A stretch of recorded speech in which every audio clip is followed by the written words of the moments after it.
yìí kéré sí nọ́mbà wa. A ní wọ́n kéré o, wọ́n kéré o, wọ́n kéré sí nọ́mbà wa. Wọ́n kéré sí nọ́mbà wa, àwọn ọmọdé wọ̀nyí kéré sí nọ́mbà wa. Wọ́n kéré sí nọ́mbà wa. Wọ́n kéré sí nọ́mbà wa. Not because I suffer fast, not because I pray and fast. No be your show, no be that. I'm watching. Daily, Osinachi, I'm no kwa, Osinachi. One lemon, Osinachi, I'm watching. Daily, Osinachi, mama, Osinachi.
A ní wọ́n kéré o, wọ́n kéré o, wọ́n kéré sí nọ́mbà wa.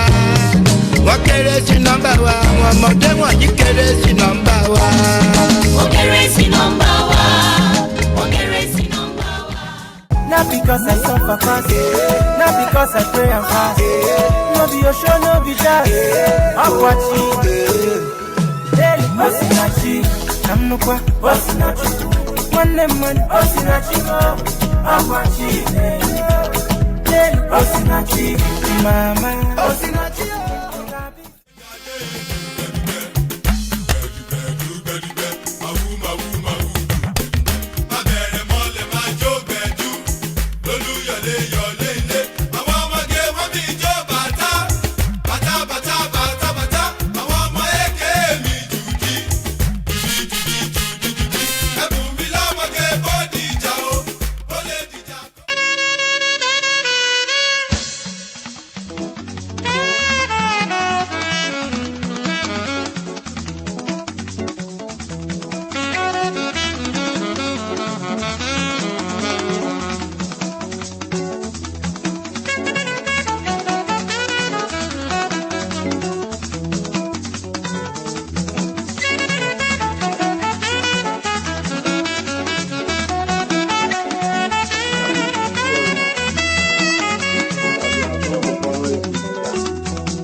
kéré sí nọ́mbà wa. Àní wọ́n kéré o, wọ́n kéré o, wọ́n kéré sí nọ́mbà wa. Wọ́n kéré sí nọ́mbà wa, àwọn ọmọdé wọ̀nyí kéré sí nọ́mbà wa. Wọ́n kéré sí nọ́mbà wa. Wọ́n kéré sí nọ́mbà wa. Not because I suffer fast, not because I pray and fast. No be your show, no be that. I'm watching. Hey, Osinachi, I'm no kwa. Osinachi, man, Osinachi, I'm watching. Hey, Osinachi, mama, Osinachi.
Àní wọ́n kéré o, wọ́n kéré o, wọ́n kéré sí nọ́mbà wa. Wọ́n kéré sí nọ́mbà wa, àwọn ọmọdé wọ̀nyí kéré sí nọ́mbà wa. Wọ́n kéré sí nọ́mbà wa. Wọ́n kéré sí nọ́mbà wa. Not because I suffer fast, not because I pray and fast. No be your show, no be that. I'm watching. Hey, Osinachi, I'm no kwa. Osinachi, man, Osinachi, I'm watching. Hey, Osinachi, mama, Osinachi.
Àní wọ́n kéré o, wọ́n kéré o, wọ́n kéré. kéré sí nọ́mbà wa.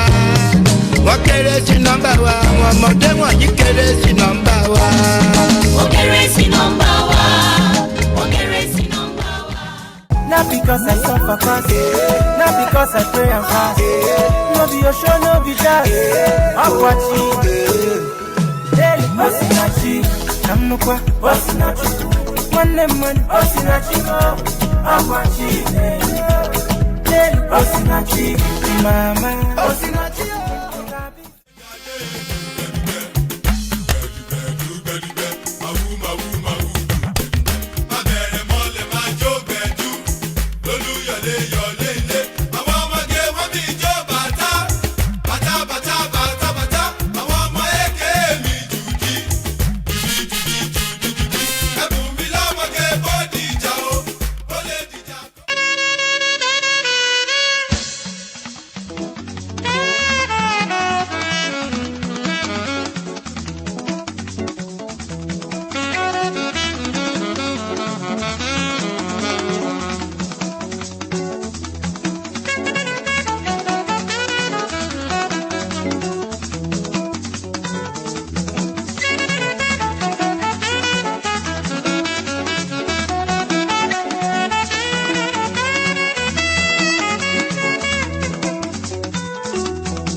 Wọ́n kéré sí nọ́mbà wa. Wọ́n kéré sí nọ́mbà wa. Àwọn ọmọdé wọ̀nyí kéré sí nọ́mbà wa. Wọ́n kéré sí nọ́mbà wa. Wọ́n kéré sí nọ́mbà wa. Not because I suffer fast, not because I pray and fast. No be your show, no be that. I'm watching. Hey, Osinachi, I'm no kwa, Osinachi. One lemon, Osinachi, I'm watching. Hey, Osinachi, mama, Osinachi.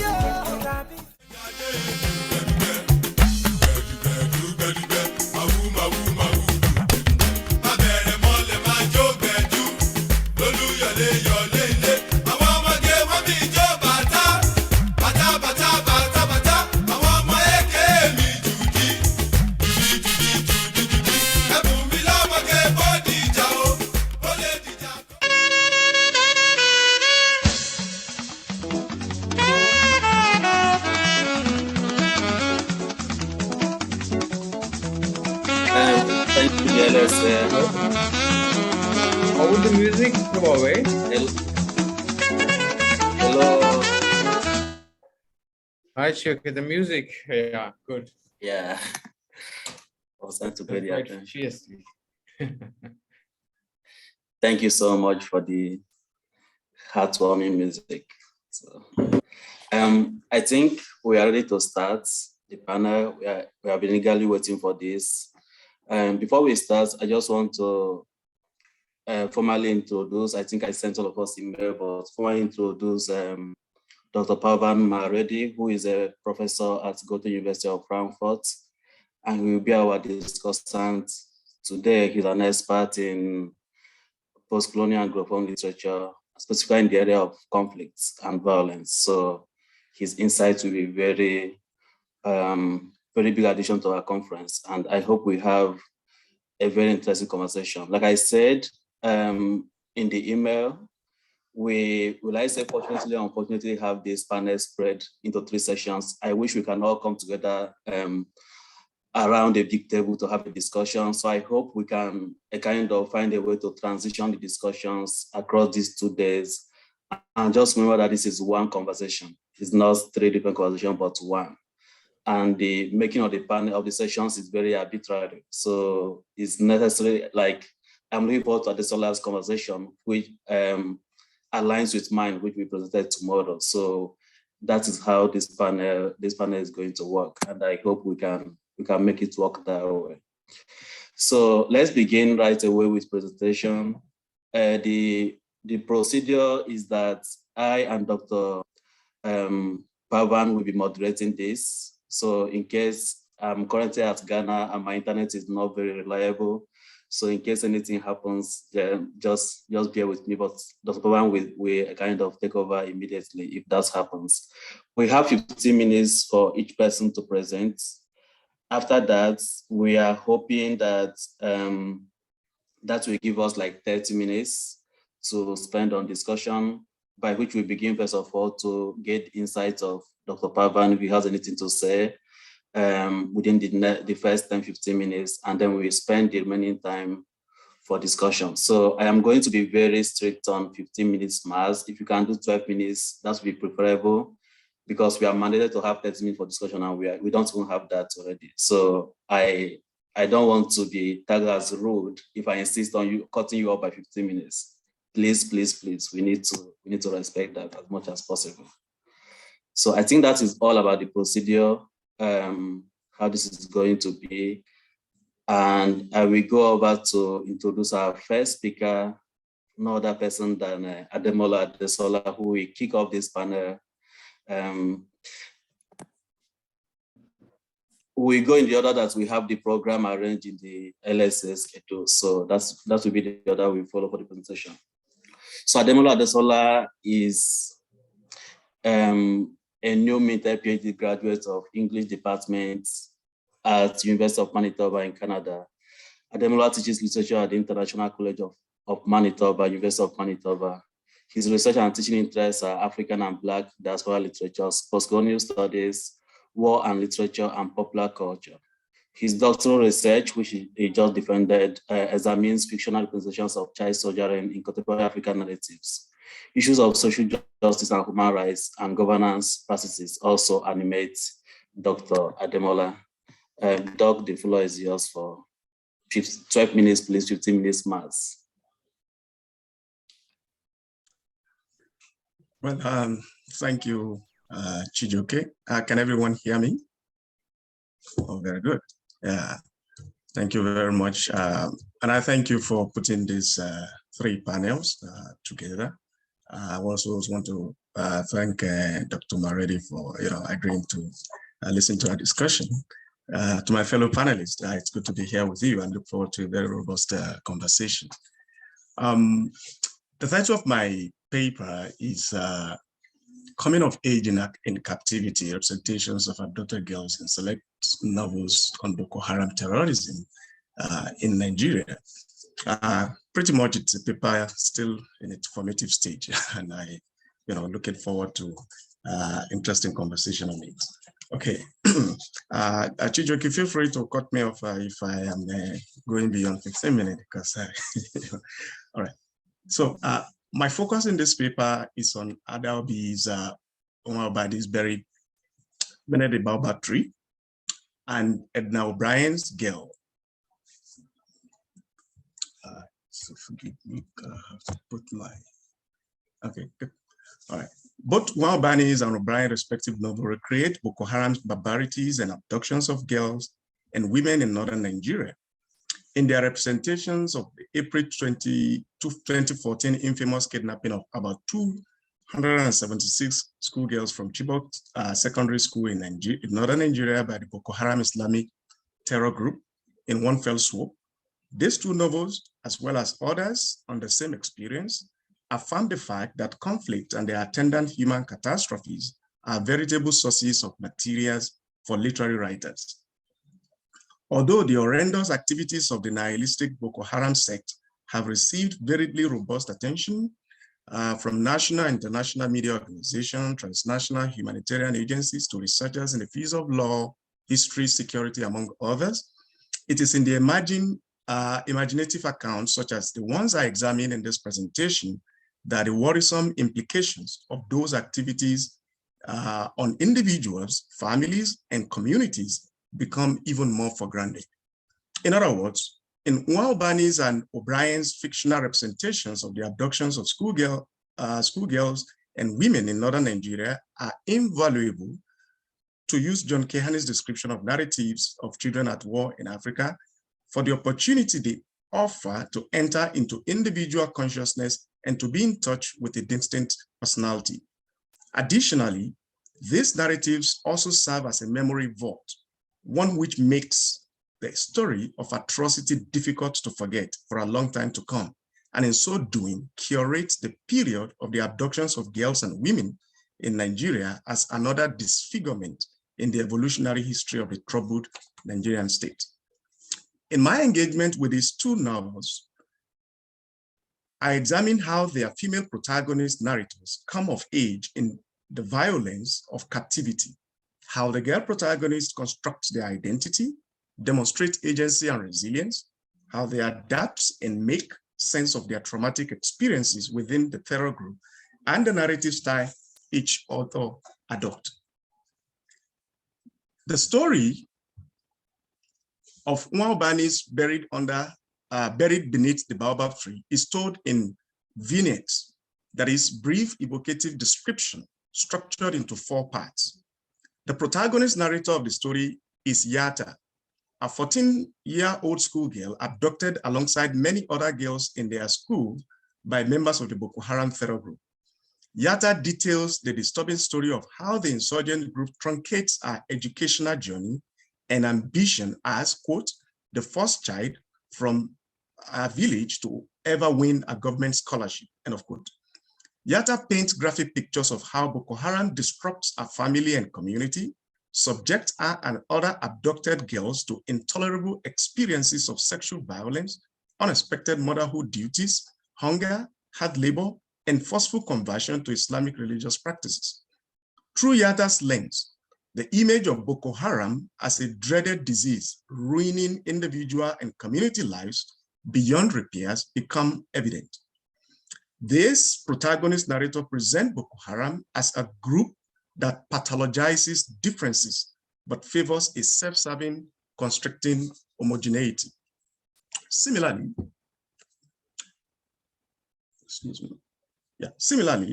O'Brien's novel is set in a nameless terror-plagued northern Nigerian space. The story is narrated by Mariam, a pubescent girl of undisclosed age who is not quite sure of her age. I just mixed things up here. A pubescent girl of undisclosed age, and she's not sure of her age. Mariam witnesses to the atrocity of abduction and violation, which authors her life, as well as that of other girls with whom she is, quote, snatched from the school, end of quote, indicating the interruption of their education. This participant narrator testifies to how she comes of age in the captivity of Boko Haram, noting that, quote, I was a girl once, but not anymore. She testifies to the ruthlessness of the Boko Haram terror group, its manner of operation, her experiences and those of others within the group, a harrowing escape from it, and the equally challenging reality of life after a return to her family.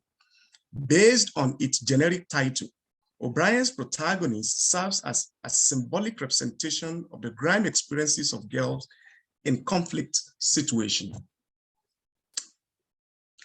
Nwabani and O'Brien's novels are structured as testimonies of formerly abducted girls bearing witness to their victimhood and the atrocities that rob young people of their innocence and lives. They fit Robert Eaglestone's description of most stories of militarized children as novelized testimony. In other words, these two novels under examination are composed as accounts detailing experiences of loss of innocence, victimization, human rights violation, and exploitation meant to inform people elsewhere who need to know about them. As a matter of fact, at some point, in the novel, especially after I escaped from Boko Haram captivity, a member of the Bring Back Our Girls group, as presented in this novel, asked a journalist, asked Yatta, the protagonist of Buried Under the Baobab Tree, to speak of her experience to the journalist so that the journalist can make it available, to the world. In this sense, these stories are not different from those before them, depicting atrocious stories of wars and the presence of children in them as soldiers. Like most child soldier narratives, whether fiction or not fiction, these stories are human rights compliant narratives meant to be read by human rights educated readers in Western societies. Although their protagonist narrators exercise various forms of agency while in captivity, what is prominent in their testimonies are their oppression, loss of childhood innocence, and different miseries they are exposed to. And given the rendition of these testimonies in present tense verbs, the readers are made aware that the insurgent acts of Boko Haram are not events of the past. They are incidents which are still ongoing and whose terrible effects are observable in the present, thus necessitating the urgent need of intervention, especially from outsiders.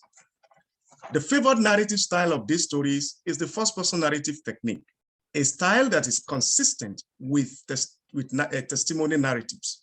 The use of this narrative style in both texts further proves the claim that they are human rights-oriented stories. As Laura Murphy,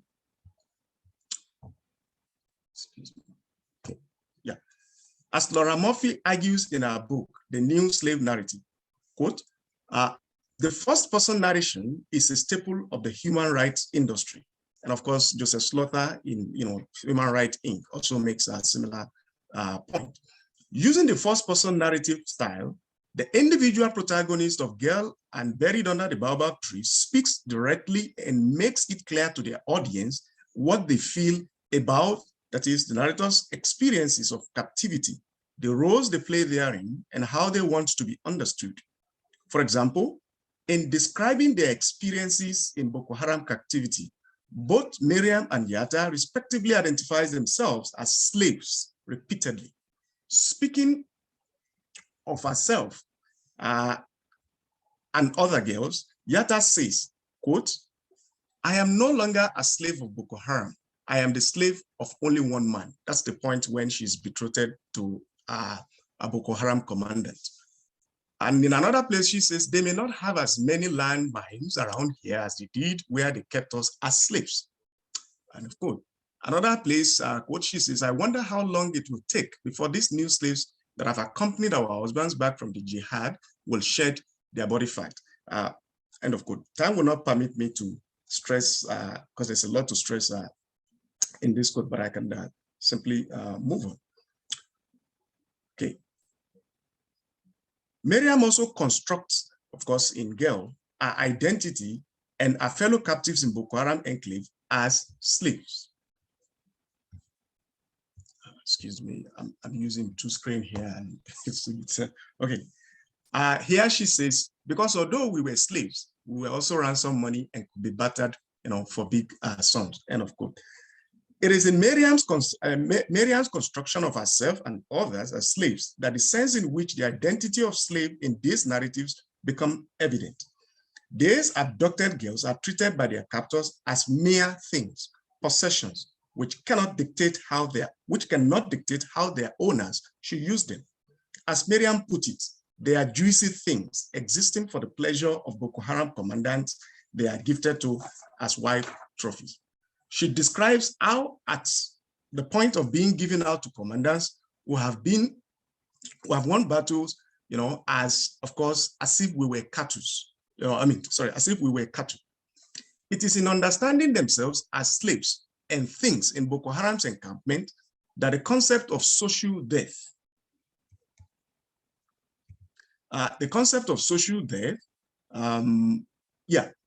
theorized by Orlando Peterson, becomes applicable to the likes of Yatta and Miriam in these stories. In its influential book, of course, as you can see, Peterson underlines the parasitic nature of the relationship between slave masters and their slaves. In that relationship, the slaves are mere articles of possession that their masters could deploy to any use that pleased them. These masters thought of their slaves as mentally alienated and socially dead people. Both Miriam and Yatta's situation in Boko Haram stronghold fits that of socially dead persons. Moreover, in representing girls abducted by jihadist groups as slaves, O'Brien and Waobani's novels, taken together, belong among the body of works published in the 21st century, which Murphy submits share several things in common with African-American slave narrative tradition and are united by their use of the first-person narrative style through which their narrators provide explicit, quote, depictions of their experiences as enslavement, not only through asserting the compulsory and dehumanizing nature of the labor, but also by explicitly describing their experiences as slavery or comparing their lives to those of the historical slave narrators, end of quote. End of quote. Excuse me. While O'Brien and Waobani's novel are recreations of a tragic experience tragic experiences of real human beings, their narrative alignment with the new slave narrative genre, indeed other stories of atrocities, encourage us to be critically aware of their historically and contextually produced expression of contemporary cultural discourse, which are overdetermined by political, religious, and humanitarian genre requirements. There's also a sense in which Waobani is buried beneath the baobab tree, and O'Brien's girl fill in some gaps observable in each other's account of abductions of girls and women. For instance, while Waobani's stories does not dwell much on the stigma and alienation that abducted girls who return with children from Boko Haram captivity have put up with, O'Brien's work gives it a center stage. Miriam, who returns with a child, a product of forced marriage and sexual violation, captures her own experience of stigmatization in this sense. She said, now looking at other family members who are around to welcome her having returned, she says, quote, I could read their minds. By their first smiles and their first gush, I could feel their hesitation and words, their contempt. I knew they were thinking, jihadi wife with Sambisa filth still clinging to her. End of quote. This disdainful familiar and societal attitude suggests that girls like Miriam are guilty of their own abductions and sexual violations. It also signals their society's embrace of denial and hypocrisy in place of coming to terms with reality. O'Brien's story implies that by rejecting these jihadi wives, society re-traumatizes them, imprisoning them in a state of self-dislike. Waobani's story also proves useful for making a deeper sense of a representational issue O'Brien novel glosses over. This issue is the abduction of boys. It is in Waobani's account that this fact is more seriously engaged. Oh, okay, I'm just rounding off. Thank you. Yeah, it's more seriously engaged. As Yatta explains, Boko Haram does not abduct only girls. She says there were also boys taken. They didn't take only girls. I think I can leave that and then wrap up by saying, taken together, we can view both novels as advocating for the well-being and protection of all children, be they boys or girls. And in staging their escape from Boko Haram's camp, nursing children they were not prepared to have and refusing to yield to pains of alienation, the young protagonists of these works invite us to think more seriously about our normative understanding of children. The two examined novels suggest that although the experiences of terror may make young people more vulnerable, that vulnerability does not necessarily impede ability and initiative.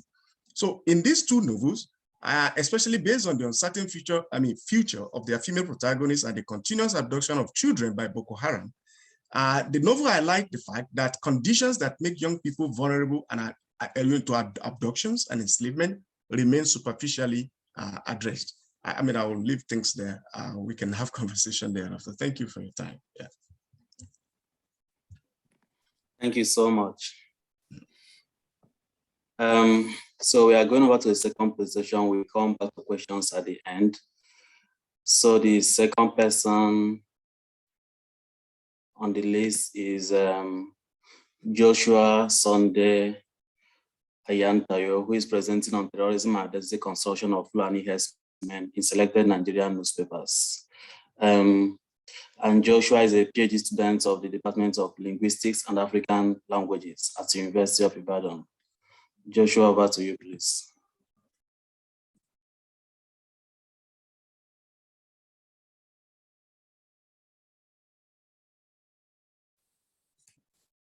Hello, are you there? Yes, I'm there. Good afternoon. Hello, can you hear me? Yes, we can hear you. Please, let me first and foremost seek permission. I don't know if I will be granted because I've since morning to log in with my laptop, but my laptop is not cooperating. I think it's the network problem. So I'm using my phone to do the presentation. I don't know if I'll be permitted to do that because I may not be able to share my screen.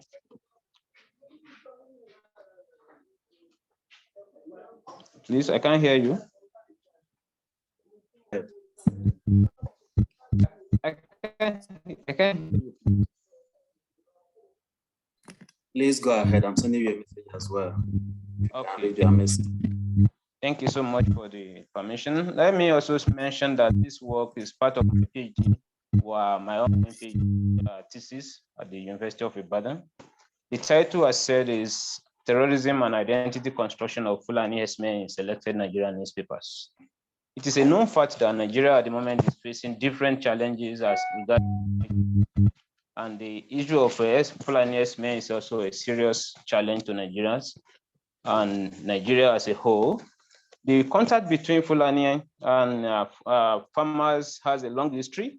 They have been living together, though not without crisis, but they have been able to manage their crisis with, through their village heads for long.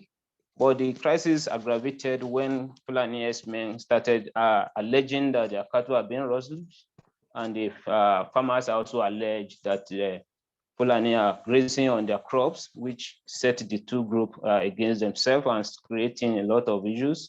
And the media, in performing their role in society to report news, educate, and give information to society, has hijacked the situation to attract influences, create ideologies, and different construction of social actors in the discourse. There have been intervention from scholars to see to the source and causes and solutions to the problem between the herdsmen and farmers. Although this suggestion, the interventions has not yielded appreciable results to date because we still experience complete attack from herdsmen and farmers clash here and there in the country. We have scholars such as Ibrahim Eto 2015, the Melu 2017, Sibo 2017, again, Bello 2013, and so on and so forth. They believe that the crisis has a social issue, that the two groups cannot manage their social interactions, and that's what's leading to the conflict between the two groups. Tenuche 2006, Abbas 2014, Okole Atehe 2014, and so on and so forth, believe is an ecological factor that's contributing to the menace of herdsmen farmers conflict in the country. We have series of interventions from political perspective, from historical perspective, like Arugu Segbe 2019, believe that the way the colonial master has described the herdsmen, the nomad in the past, as migrants, that's where the way the farmers are portraying them, and that's aggravating the problem between them. So this is setting themselves against each other. Sibo 2014 and Sibo 2017, sorry, and John 2014, look at media newspaper framing of the conflict between herdsmen and farmers, and believe that the media is also aggravating this by their different framing style. The way they frame the news is setting the two groups against one another. A look at all these and some other interventions shows that they have not really go into linguistic, looking at the linguistic dimension to the study of herdsmen farmers conflict in Nigerian newspapers. Those that have interrogated this discourse have looked at it from different perspectives, like social perspective, historical perspective, and so on and so forth. This has therefore hindered an understanding of the way social actors in the discourse are constructed. And to this end, we want to look at how the media constructs social actors, especially the herdsmen, in such a way that they have been able to link them to terrorists. by through different approach that they are using to construct the S-men in their reporting of the news. In doing this, to be able to look at this, we are going to adopt Van Leeuwen's approach to critical discourse analysis. And Van Leeuwen, in his approach to critical discourse analysis, proposed 10 different ways of representing social actors. By looking at them, he talk about exclusion, where social actor can be suppressed or backgrounded in the news report. He talked about passivation, nominalization, beneficialization, generalization, and so on and so forth.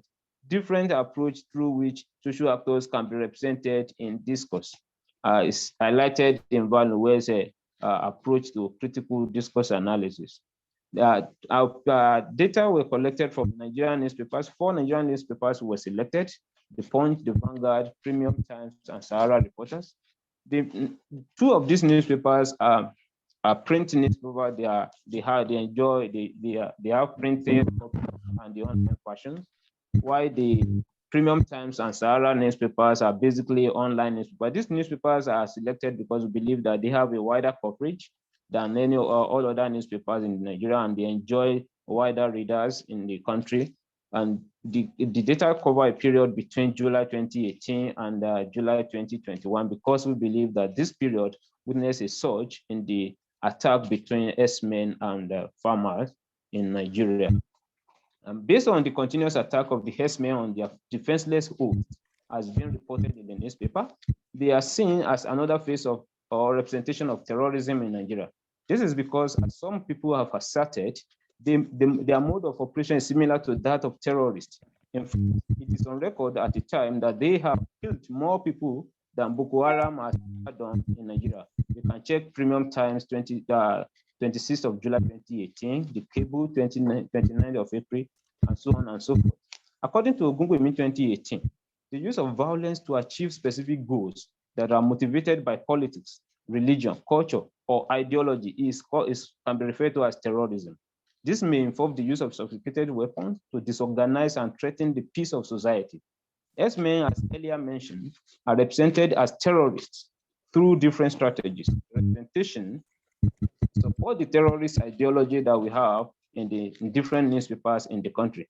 The operations and the activities of the group mirror that of terrorists, and we have been able to identify some discursive strategies that are used by the newspapers. One of those discursive strategies is the use of comparison, where S-men are compared to Boko Haram.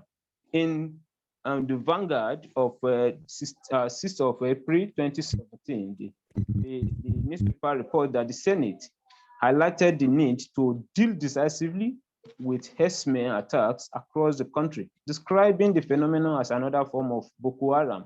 The attempt here, the newspaper here activated Boko Haram and nominated S-men and tried to compare them in order to see that they can be represented as terrorists, describing them as terrorists. And this is one of the reasons why S-men are also angry, because they do not see themselves as terrorists. They believe that in some of the reports that, according to the Punch newspaper, that they believe that they are protecting their own business. Their cattle are being rustled, and they have to look for a way of grazing for their animals. They believe that the farmers also encroach on the pathway where they are grazing. So they believe they are also protecting their means of their economic values, whereas the newspaper try to compare them to Boko Haram. And this is as a result of the number of lives that have been terminated through their actions, property being destroyed through their actions. And this is one of the reasons why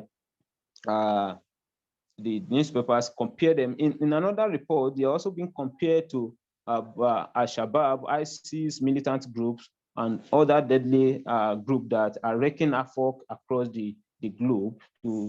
This is to sustain the fact that they can easily be compared to terrorism. Another instance is the use of lexicalization. In lexicalization, the newspapers use registers that are related to terrorism. Sorry, in the Premium Times, the there's an excerpt here, discuss regard for the sanctity of human life as callously exhibited by the spate of senseless killings of defenseless Agatu people by rampaging, fully armed Fulani herdsmen is in Benue State diminishes us as a nation, as a people. Yet it did not all start today. From Plateau to Taraba to Benue and so on and so forth.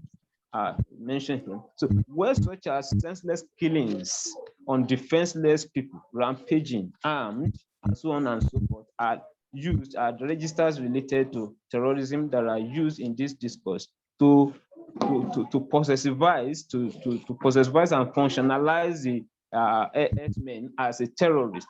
And we see here that Fulani herdsmen is intentionally activated here. The reporter didn't just mention herdsmen, it says Fulani herdsmen.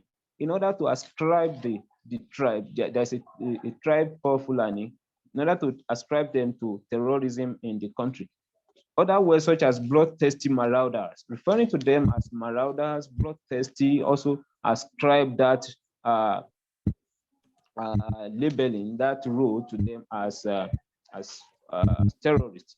There's also evidentiality here that is used. According to Igwe Ebuike 2018, it states that evidentiality are thread of evidence or proof used to present opinions, claims, or points of view for plausibility, reliability, credibility in news reports. And Van Dyke 2006 states that providing evidence and giving credibility to opinions influence the mental modes of recipients. In other words, when evidence of some people's social actors' actions are reported and they are presented, people tend to believe that because as an evidence to claim that they have done what is being claimed in the newspaper that they have done. Sahara reporters report that Fulani herdsmen are the new face of terrorism in Nigeria. Having graduated from carrying bows and arrows, their deadly arsenal now boasts sophisticated weapons, including AK-47, assault rifle, which they deploy against host communities across the country. These are evidence of their actions and the weapon they use. These weapons are presented to functionalize them. When you present their weapon, this helps us to know what they have been doing, helps us to see their actions by the time they carry AK-47 as against the use of rod, because in the past it is known that herdsmen use ordinary rod to direct their animals. But now we see them carrying AK-47, assault rifles, illegal. These are illegal. These are being carried illegally because Nigerian law has not permitted them to be carrying all these around. But when they are doing this, we see this evidence of their actions and what they do here. This is presenting them as a terrorist because this is what we know.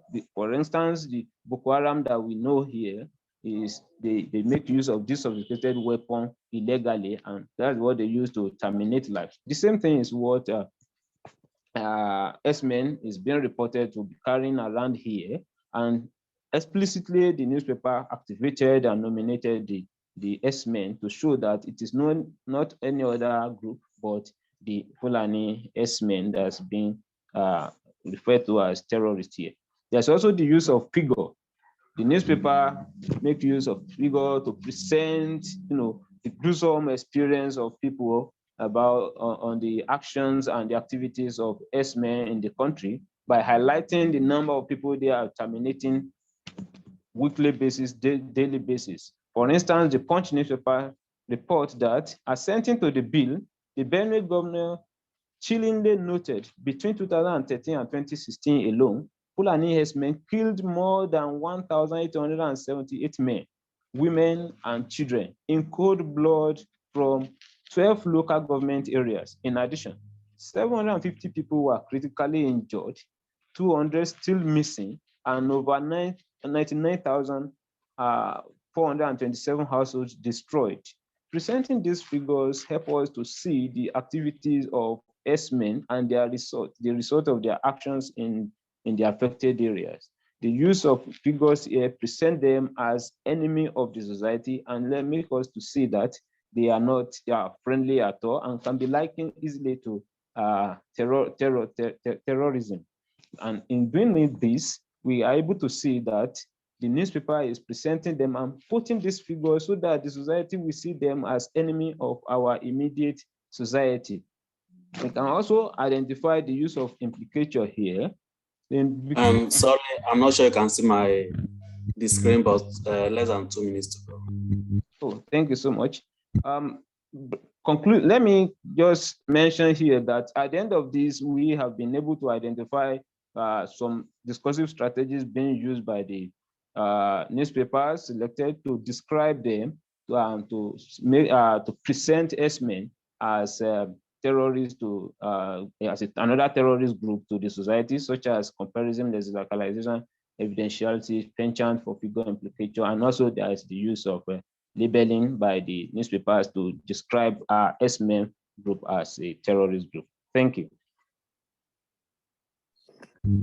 All right, thank you so much. Certainly a very sensitive issue, but we are used to that in conflict studies, so you see how we go around the discussion. The next panelists are not here. They haven't responded to my email, so we just go over to Helene's presentation, and if they come in, we can take it off from there. We have 2 more presenters, right? Actually? Yeah, we have 2 more, but I can't see the third group. Okay. So we just go over to the 4th one and see if they come in. Okay. So the next one is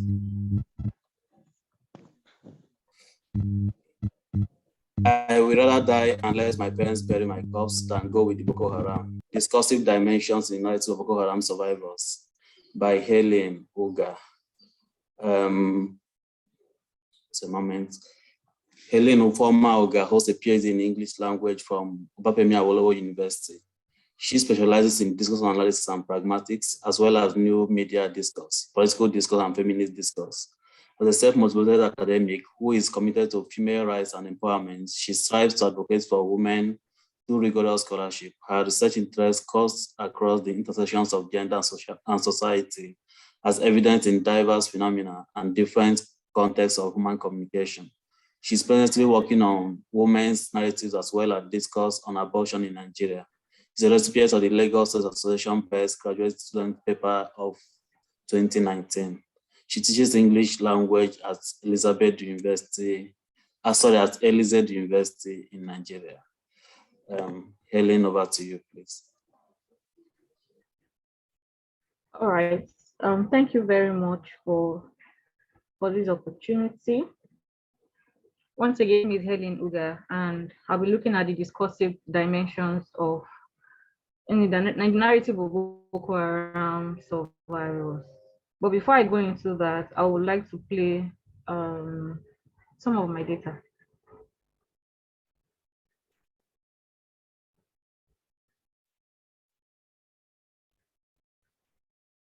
We can't hear the audio actually. Can you?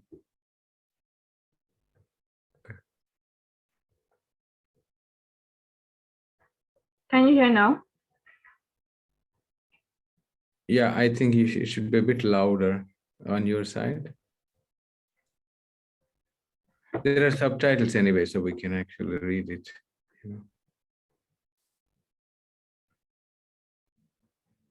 But I think it's important for you because yours is a media presentation, right? So when you share, you can go back, stop the screen. When you reshare it, and you have to click share also audio. You can unshare the screen and then retry again.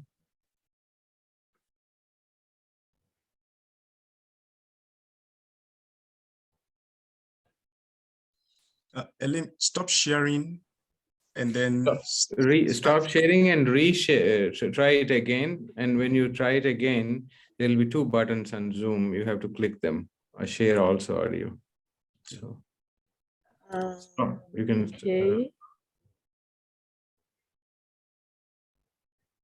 It should be in the top somewhere for you. Stop sharing.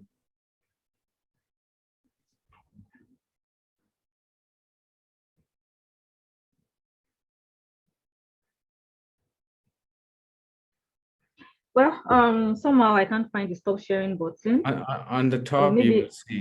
On the top, you will see a green button. Oh, okay. Thank you. Okay, so let me see if I can share again.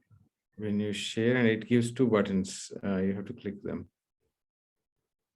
at the bottom. I don't think. Is it better now? I think you have not activated the audio side of things. See, when you share, before you say click OK, there will be two buttons at the bottom. You click small boxes, you have to click, then we hear audio. Do that, try it again. So I stop sharing. Yeah. Right. And Okay. share it again, and before you click OK, there will be two small boxes. Oh, okay. Share sound. Yeah, All right. they are below. Okay. Yeah, below your. Yes. Na samu kudin zare sai sai mati da zare kuma ina dinka hulan faɗin keke haka Okay. nake shi da na zo nan kuma na samu 5-10 kuma da na fara samu tallafi da na shiga sana'a na da na fara dinka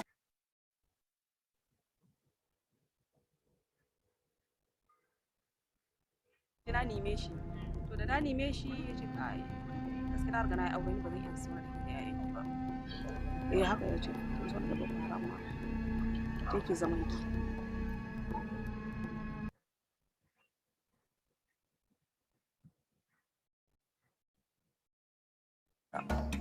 to kuma an ran da na samu kudin zare kuma ina dinka hula ina dinka keke ran da na tara kudin keke na samu kudin zare sai mati da zare kuma ina dinka hulan baɗin keke haka nake a gida to shi da na zo nan kuma na samu 5-10 kuma da na fara samu tallafi din da na shiga sana'a na da na fara dinka hula din har yanzu shi kenan sai na ma dan wani waya a Abuja da ya san na fita sai ya tallafa mini kuma da shi aiki da nake yi a gida kar hankali ne tashi ina da ƴaƴa shi kenan sai ya zo ya cire da ya saya mini keke Forest, we didn't even know where we are going with them. So when we are going with them, they have a lot of cars. Some of them were in the cars in front of us, some of them were in the back. So we were in the middle. So there were little bit distance between us and the one that in the back. So because we were in the forest, we didn't even know where we are going with them.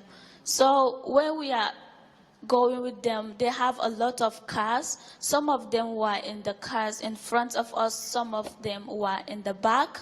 So we were in the middle. So there were little bit distance between us and the one that in the back.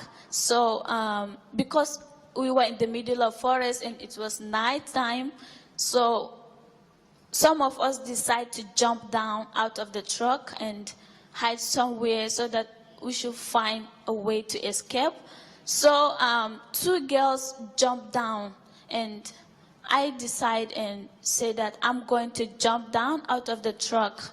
I rather die that my parents have my calf and buried than to go with the Boko Haram because I don't know where I'm going. And I tell one of my friends, I tell her this is my decision. And she said, okay, she's going to jump with me. And I jumped down first. When I jumped down, I entered the forest and hide somewhere. Forest. All right, thank you very much.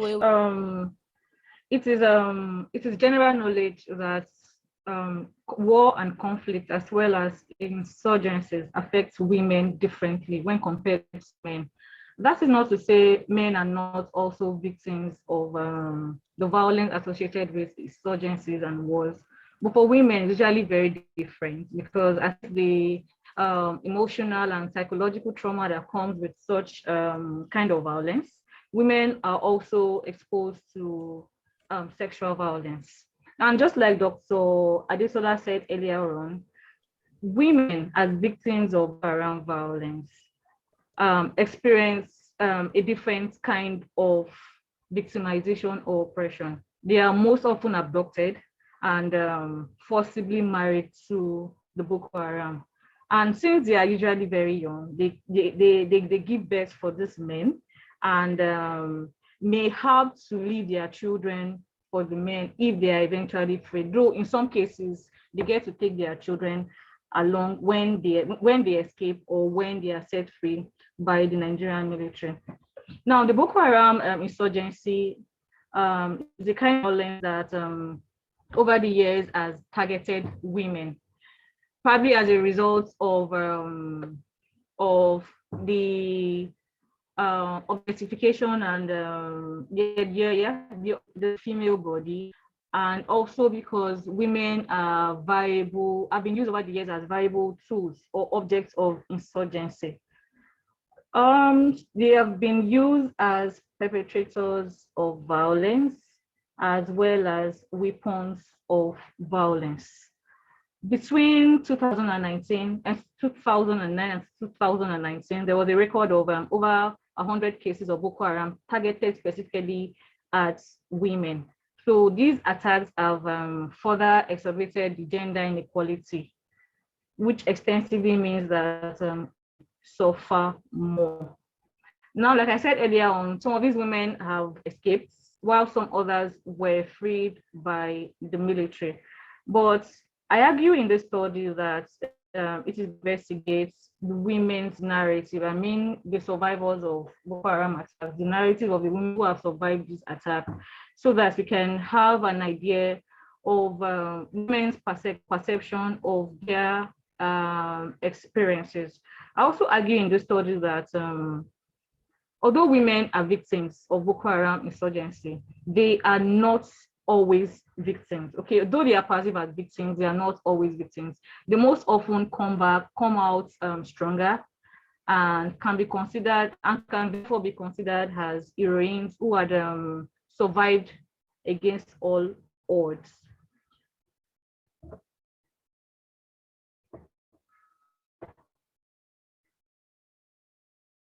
Now, since studies on Boko Haram have investigated the cause of Boko Haram, the evolution, the cause, the evolution, and the extent of the attack on females generally and humans. Okay, females in particular and humans generally. Features on gender perspective in Boko Haram have argued that the utilization of the female body by Boko Haram is a form of subjugation, victimization, and objectification of the female body, so that women are used as objects of sexual gratification, baby makers, caregivers, domestic hands, and welfare providers. They are also used as perpetrators of violence. Research has shown that a number of suicide bombers are females, and especially young females have as that.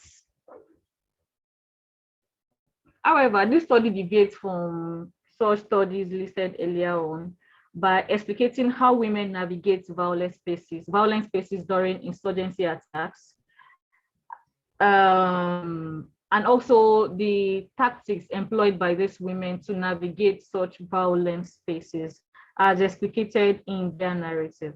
I also investigate in this study the linguistic resources utilized by these female and survivors to frame their attack and post-attack experience, especially as it pertains to how they were able to survive the attack and live thereafter. So in this study, I examined the narrative of female survivors of Boko Haram attacks as shared on YouTube from a linguistic and gender studies perspective, and argue that these narratives are epistemological stances that provide nuanced understanding of women's survival strategies in conflict situations. So the data for this study was sourced from the internet, YouTube to be specific. I downloaded about 20 video recordings of survivors' narrative as uploaded on YouTube by either the survivors themselves or media houses from Nigeria and across Nigeria. Now, I use these videos because the video contains visual audio cues, so we can see the emotion attached to these stories as told by the victims. Now, I'll quickly go through the findings because I know I spent some time on sharing the video. Now, the findings are interesting.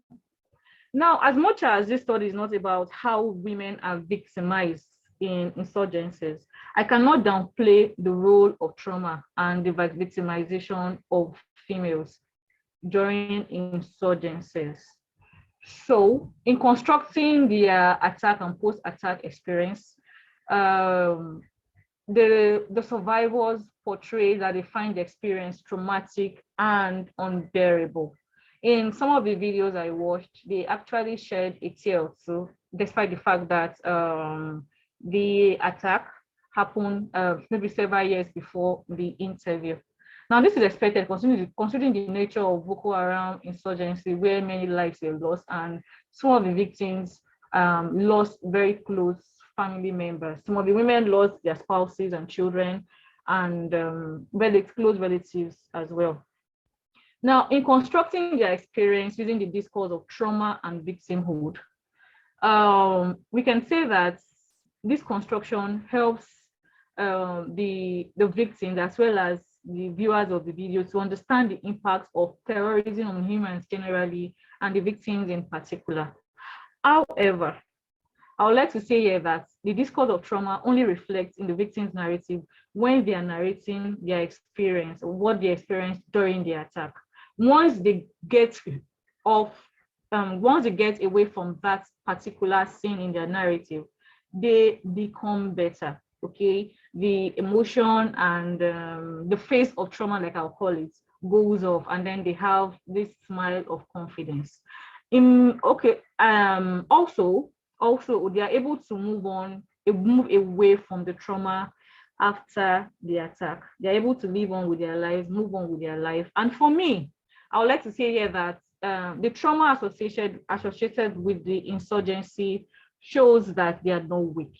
Okay, showing emotion while telling their stories is a way to portray how strong and resilient they are, even after facing or experiencing such a traumatic experience. Related to the discourse of trauma is the discourse of indignity and humiliation. Now, with the attack or with the abduction comes the indignity and humiliation faced on the one hand and during the abduction, and in some cases after the abduction.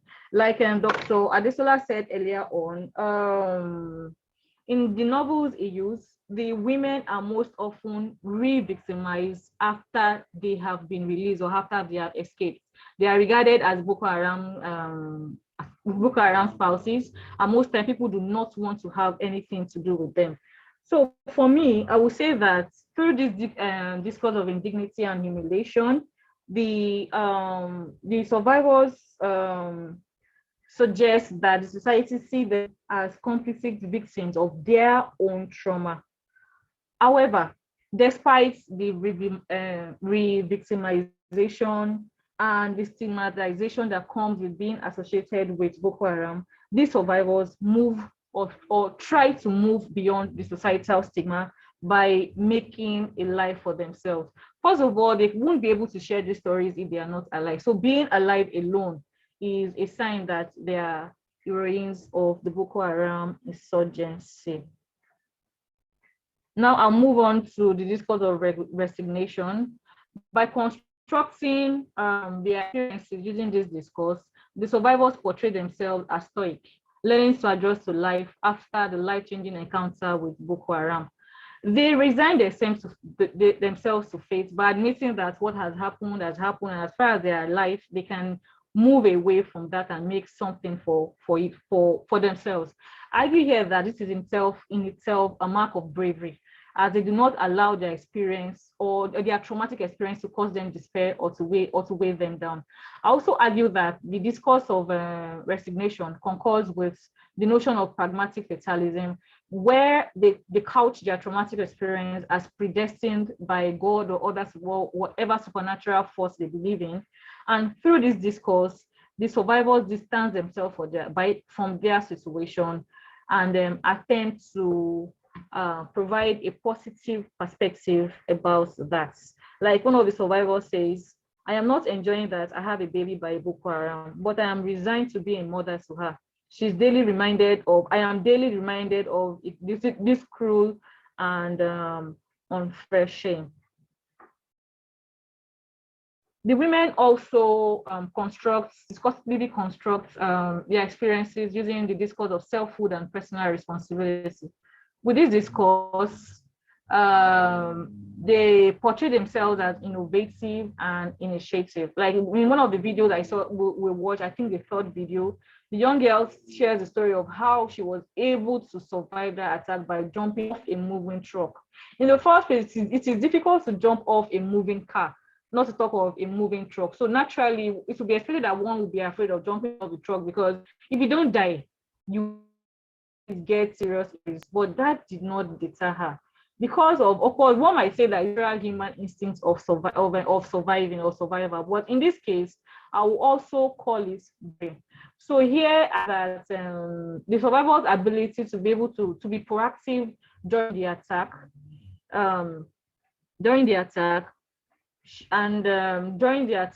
shows their confidence, okay, in their confidence in their ability to survive.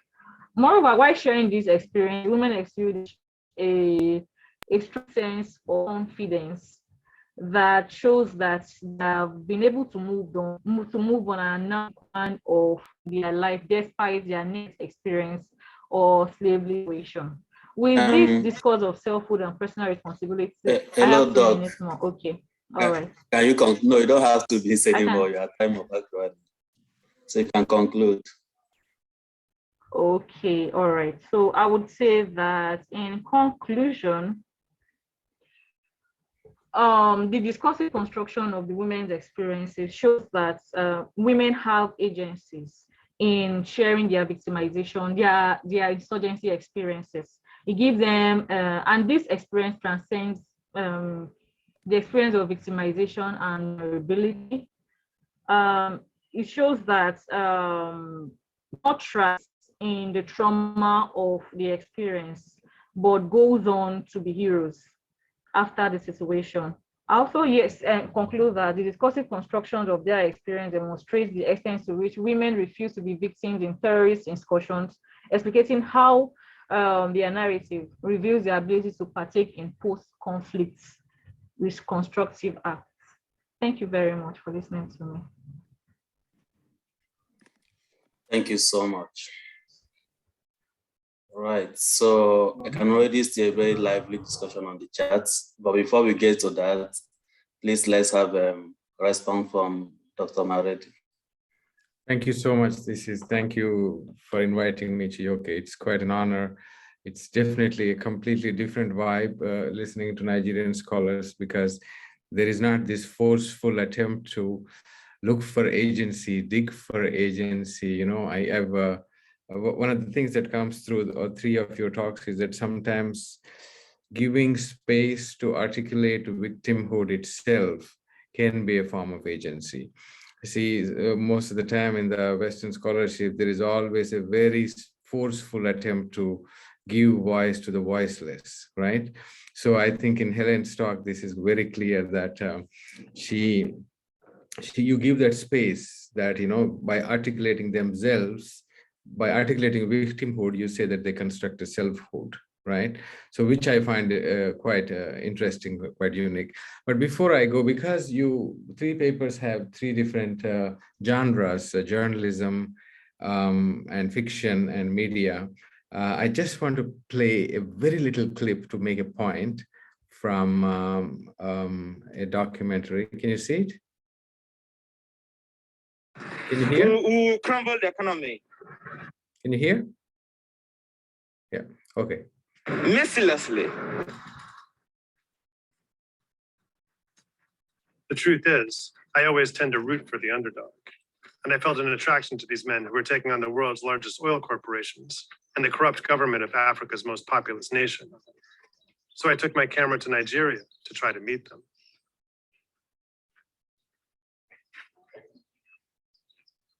Where that? I told yourself. Keep everywhere easy. You tight up your level. Every soldier according to his wing.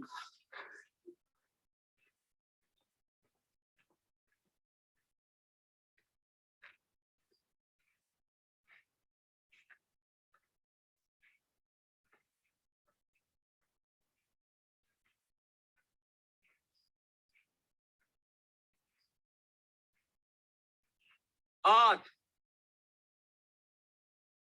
Who goes you in this our Delta region? White man?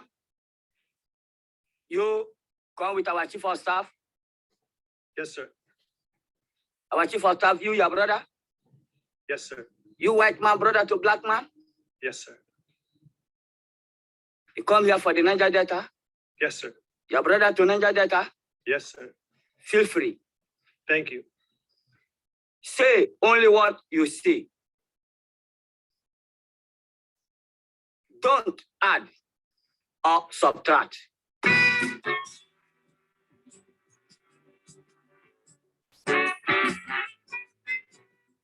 Apparently, he didn't listen to him, right? And then he plays the don't add a subset, then the flash of African drums, right? So the point I'm trying to make is that, if only humanities scholarship can heed his advice, don't add or subtract. If only we can, have such uncluttered access to imagination, we wouldn't be needing this conference. The problem is that we always abstract, add, and subtract because reality cannot be represented in the most uncluttered, transparent ways, right? That's what makes journalism, filmmaking, and fictions distinct medias which complement each other, but also which have different ways of bringing truths and facts to the forefront, right? I think that goes to your talk, Adeloma. I really enjoyed. These are two fantastic novels, and one is actually written by a Nigerian and one is not, so I wonder what difference that makes. I think you didn't make any distinction between these two, but I like that sometimes we don't have to make a distinction between the identity of the authors, where it becomes, but I think you remain very true, faithful to the readings of the characters. Characters seem to correspond, the creation of the characters seem to correspond to each other very well. And I think you also seem to suggest even under the victimhood, people try to build women, particularly normal life, that how in the open life, even not in the captivity, in general life, people come of age, but also in the captivity, they try to reconstruct life as though it were normal, it was new normal. And I also liked your reading of Testimonio and fiction as a kind of instrument of human rights, especially the first person narrative. I think these are all quite on the money, especially your narrative reading. But one other point I want to make is that, look, but if fiction is not a political pamphlet, right? It is something else, right? It is not just like, it is abstracted and subtracted, and there is something more is happening than a political pamphlet here, right? So the point I want to try to make is, how do these fictional narratives, what do they add in addition to the facts they might give? I mean, these are not claiming to be the facts, but what sort of a nuanced aesthetic perspectives they give us to understand. Sometimes the point I have in mind is that sometimes facts alone are not enough to move us. You present, so many times 252 girls are kidnapped, right? It's been repeated, but that doesn't move us. But sometimes a clip, a speech from a survivor, the way it is filmed, the way it is told, right? It can make us move, right? What additional perspective fiction gives in addition to the facts, right? And I'd be quite interested in listening to that in your paper, And in that relation, I think one of the things I find is that in general in this paper is that most of the time conflicts often take place between state and non-state actors, especially insurgencies, most of the insurgencies in the world. But here, in the case of, interestingly, the conflict happens between two non-state actors, Boko Haram and the victims. These are not the state actors, right? So this is very interesting, right? This is, maybe you might want to think about that a little bit. And Joshua Sanders' paper I very much enjoyed, and I also follow, and there are quite provocative questions in the chat for you. that there were no ego headers, I don't want to get into that, and you guys are probably well versed in those discussions, but I would be very interested in listening to that. But I think it is also a similar question, that sometimes journalism gives things that fiction cannot, vice versa, right? And but one of the things that struck me here is the discourse of terrorism, which is usually associated with guns, but right. I'm curious whether the discourse of terrorism on part of headsmen did it begin? Who were the instigators of this discourse? Anytime the discourse of terrorism is someone to label someone as a terrorist is to denounce them, to put them down, say that I don't approve you, right? But generally these discourses come from the state, right? But here it seems to be to put down a group of people, and discourse, I mean, it's usually not that one group of people call the other group of people terrorists. Usually insurgents don't call that, they identify themselves by their ideology. But here it seems to be that the headers being labeled as terrorists seem to come from the newspapers. So I'm quite curious if you can dig that further. Where is this discourse coming from? Because you're particularly interested in critical discourse analysis, and also, what I have come across, for example, pieces on the farmers themselves are being called terrorists, because they not only kill the cows, but they also kill the children of the herders. I mean, there are several pieces that came in Al Jazeera. And here, but also maybe one wants to make a distinction between terror and terrorism as well. Terrorism is an ideology in which it involves death invariably, but terror is usually a method in which deaths are not a precondition for terror. For example, you can round up the whole herd and put explosions around them, terrorize the cows and the herdsmen, but not kill anyone, right? I mean, there's that distinction. Would you like to, maybe you would like to see if there's a distinction between these tensions? Is there actually terrorism that is taking place, but is there also acts of terrorizing each other so that each side gains certain ground, right? And there are also, I think these are because you are working on critical discourse analysis, you might want to actually poke a little bit further at these terms. What do they mean? Where are they coming from? Who is benefiting from these terms, right? As for Helen, I very much enjoyed your talk. I wish there was a time to listen to the whole of it, but unfortunately we don't. But I liked your statement that war and terrorism affect women differently. I can't agree more. Sometimes in times of war, women are seen as the markers of a genetic boundary, as vis-a-vis makers of a genetic boundary. It's clear that sometimes, that's the reason women are being raped and women are being killed, attacked, because women reproduce the nation. This is the patriarchal idea. And I like this idea that women are seen as weapons of violence. And this reminds me, I just want to take one image from Frantz Fanon during the Algerian Revolution. I think suicide bombing was invented during the Algerian Revolution. And he takes the metaphor of the woman. The woman, it was a matter of convenience because the French army was not checking women, especially women's womb, when they would keep the bombs as the belly, as a pregnant woman. So they wouldn't check. So Fanon reads that as women as both womb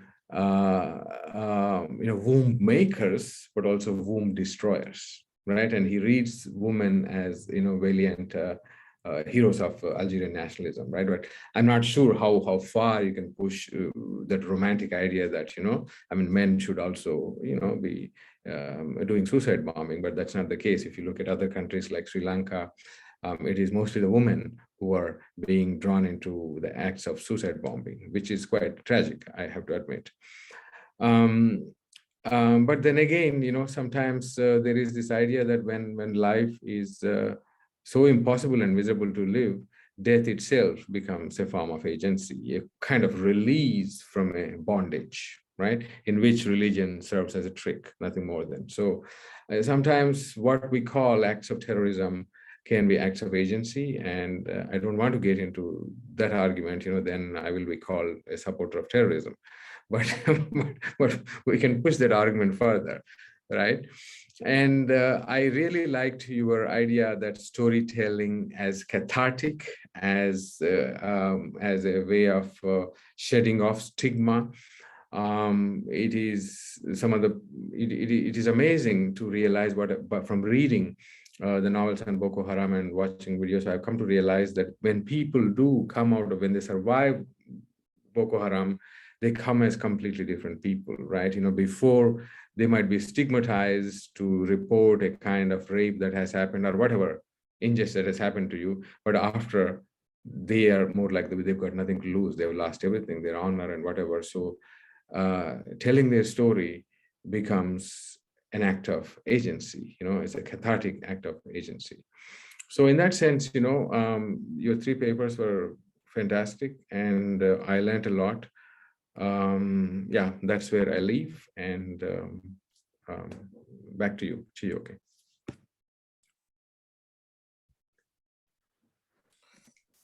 Yeah, thank you so much for that. Oh, you're muted, I think. Can you hear me now? Mm-hmm. Okay, thank you for the amazing feedback. Very insightful.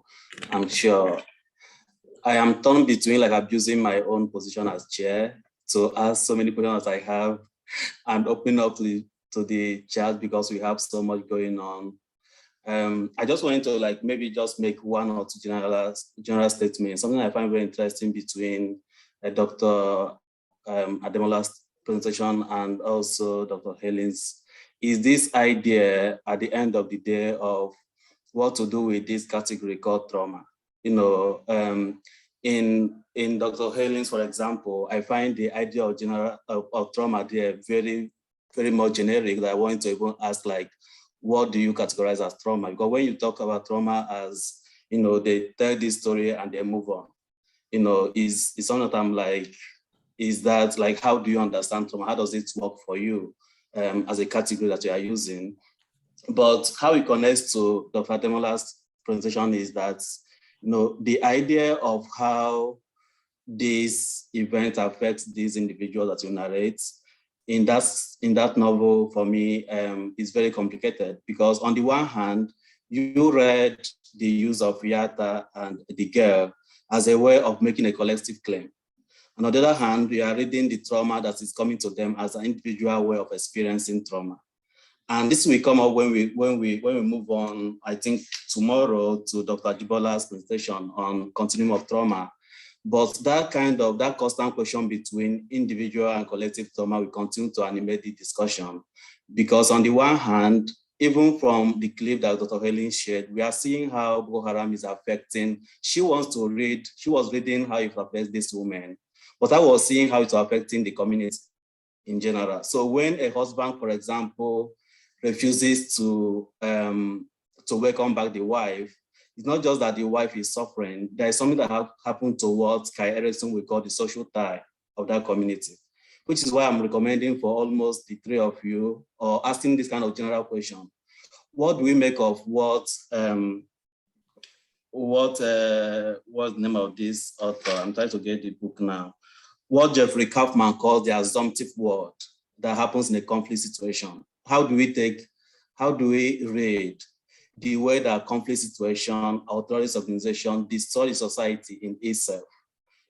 Because what we see here, the way that the women are not integrated back is because there is no longer community to welcome them back.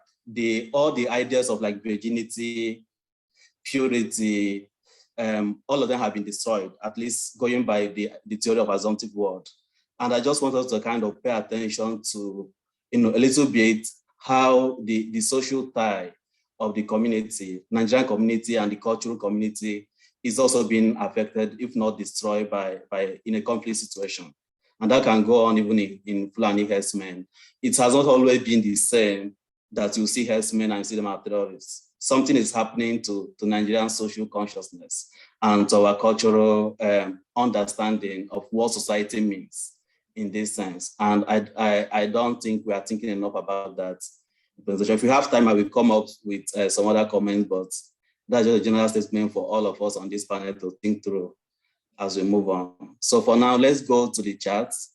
Let's start with you, Dr. Demola. I'm not going to start reading out the charts one after the other, but just, I hope you have followed them up. If you haven't, other panelists, please go through the charts and see what you need to respond to in very few minutes. I think we are less than 30 minutes to go. Yeah, Chijoke, thank you very much. And I want to thank Dr. Maredi for, the careful attention you paid to the three papers. And I have taken note of certain, interventions that you made in your response to my own paper particularly. And Chijoke, the point you are also making, I wouldn't bother to respond to them. And there are things to think through while, working on this, paper going forward. They are very useful. And I want to thank Ngozika, who equally has been quite attentive and posted very stimulating and provocative questions. Well, I would attempt to answer the question about rehabilitation that Ngozika is raising. In the sense in which I understand the text that I am, looking at, the idea of rehabilitation, just as is the case with other texts featuring war and rehabilitation of those caught up in the throes of war, especially kids. It is the case, especially in the African context, and of course, some part of the so-called global South.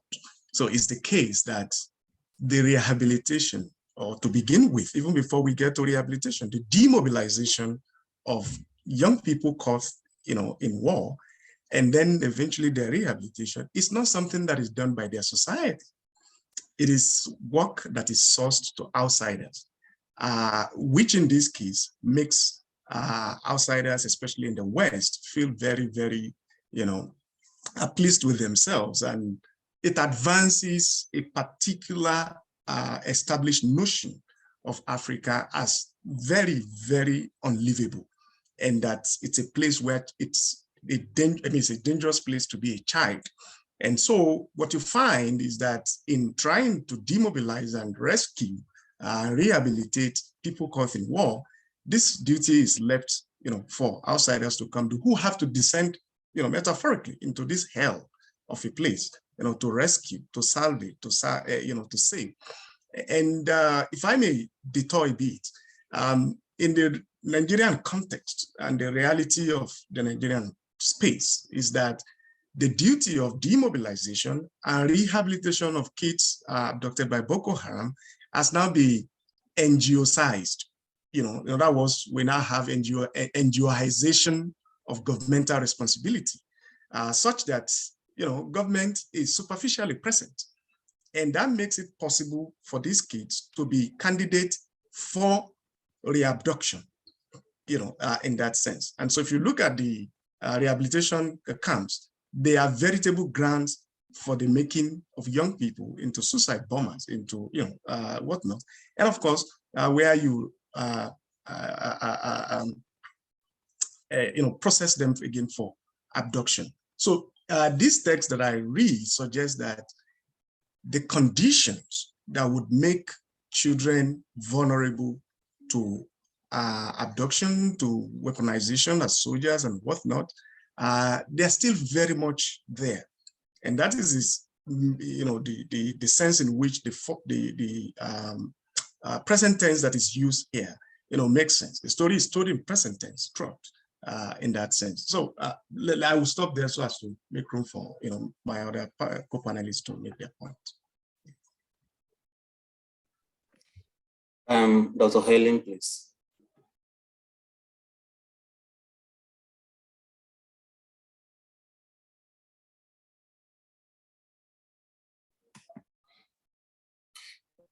Hello, Helen, can you hear us? Do you have any response for? No, sorry, I was muted. Okay, thank you. So thanks for your observation and comments. For now, I don't have any response to that, but I saw some questions in the chat and in the Q&A section that I would like to address. Dr. Obiani said she would like to hear more about the coping strategies of this women. From the videos I watched and from my analysis, I would like to say that these women try to cope with the trauma of the attack by maybe trying to mitigate the effects of the attack on their life, maybe by moving on or trying to and living in the present rather than in the past. They also get involved with menial jobs like cleaning, housekeeping, and the rest of all that, so as to be able to earn some sort of income to take care of themselves and their family, especially in consideration of the fact that insurgency has left them as giving them the task, okay, of being breadwinners and providers for their family. And in response to Damilola Adepeju Fashiona's, well, I'm not trying to make a generalization from the YouTube videos that I watched, but I would just like to say that the scholarly articles on the insurgency always frame women as victims. Okay, and I wasn't too comfortable with that. As much as women are victims and they experience insurgency differently from men, portraying them as victims for me seems to suggest that they are weak. So it's like sticking to the social cultural stereotype of the weak woman. So for me, I actually examined the video with the intent of seeing how to go beyond the discourse of weakness to something else that shows that the women are strong, okay, and can cope with their lives after the insurgency. That is not to say women who choose to share their stories as victims do not have agency. That is not what I'm trying to say. They can share their story as victims, but I also believe that in sharing their stories as victims or victimhood, there is still an element of strength, resilience in them, because if they are not strong, they will not be able to share their stories. It takes strength to share stories. Thank you.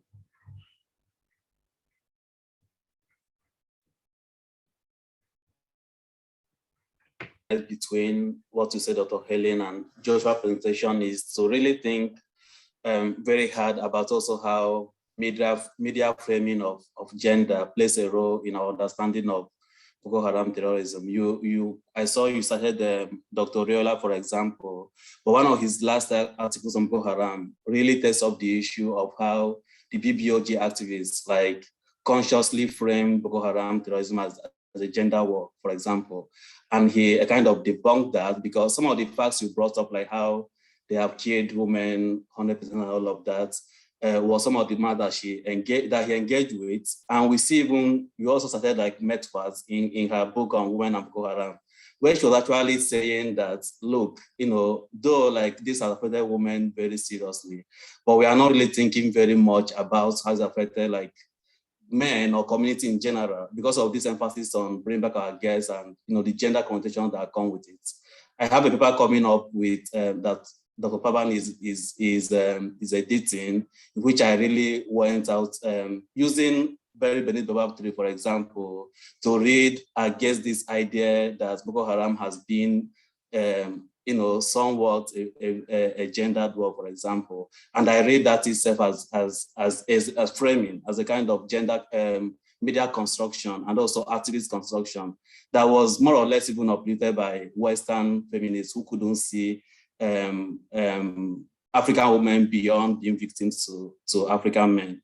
So again, even in that reading of discourse, for example, seeing how the discourse itself was even constructed might be important to understand more if we really want to go towards comprehensively understanding the violence of Boko Haram. And with that, we go on to to Joshua to give us the final concluding response.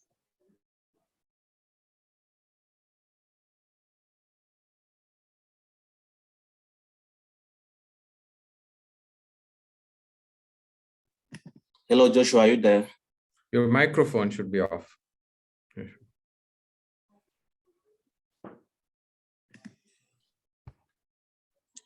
Maybe his connection is not. Maybe maybe a network thing. Yeah, I really wanted to. Join Chijoki. So while Joshua wants to come as well, but let me just make this one point very quickly. And thank you, Aline, again for this interesting presentation.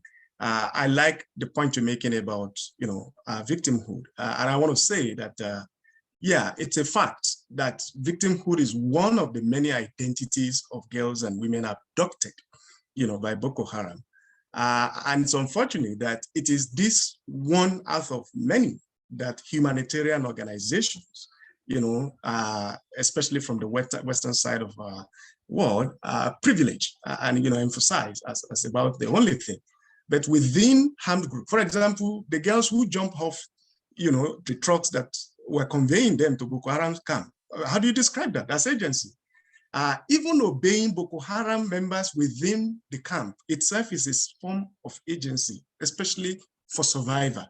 And within the camps, these people demonstrate various coping strategies, including those who escape, including those who, tend to do the bidding of Boko Haram. So I do think that works like these are important in the manner in which they challenge the dominant assumption about women and girls and those affected by war as victims merely. No, there's more to them, than that. I think I will leave it there. Okay. Yeah, thank you for that. I really wanted to at least give a space. If there is someone in the audience that really wants to talk, I say something to kind of take the floor and maybe ask a question or a comment or anything that if you don't want to put it in the chat. I have just a minute. If I may add something, okay, to this. I think, on part of the post-colonial scholarship, there is always this sort of guilt-ridden solidarity through which victimhood is seen, is that if somebody is in a difficult circumstance, the best thing for us to do in a privileged position is to show support to them, right? They're the victims, right? I think that is very problematic in many ways, because you see, representation of agency, active politics is not the only template, as you were saying, Adesola. That is important. Sometimes whatever is happening to them, if that can be represented through fiction or some forms of oppression, conflict, if that could be brought to the attention of global audience or larger audience, that in itself is a political act, rather than always looking for politics inside of it. That who is being rabidly political, speaking out, that's not always important. Sometimes people are not in a position to speak when there is gun against their head, right? So, but they have to, their sense of agency has to be adjusted to those circumstances, right? So sometimes bringing this whole scene to the attention of larger audience is itself an act of agency, right? So always, it is not important to this victimhood and agency lens can be very problematic, but we cannot forget that. We have to look beyond that. So in that sense, I think most of your papers do a lot of justice to that. Yeah. Okay, we are out of time. So sorry to the audience if you really wanted to talk. We used up all the time, but we'll be back again by 5:30 p.m. for a second panel. And I hope we make more time by then. Please join us if you can. Thank you so much for coming, and thanks to our panelists again. Thank you. Yeah, thank you. Bye-bye. Yeah.